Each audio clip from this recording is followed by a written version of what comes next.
At the time, I didn't deeply internalize how difficult it would be to build a foundation AI lab like OpenAI and Anthropic. The fact that they needed huge investments from the supplier themselves. We just weren't in a position to make the multi-billion-dollar investment into Anthropic so that they could use our compute.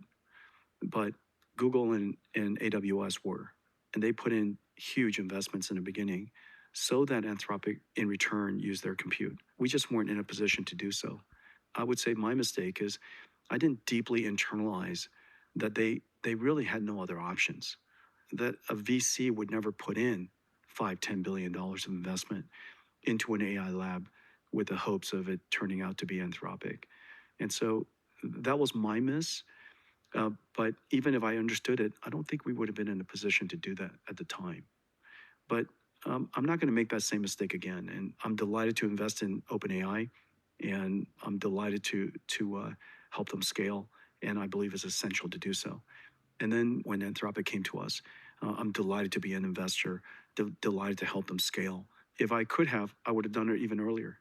At the time that Anthropic needed us to do it, we just weren't in a position to do it. It wasn't in our sensibility to do so. How so? Like a cash thing or just? Yeah, the level of investment. We never invested outside the company at the time, and not that much. And we didn't realize we needed to. I always thought that they could just go raise VCs, for God's sakes, like all companies do. But what they were trying to do couldn't have been done through VCs.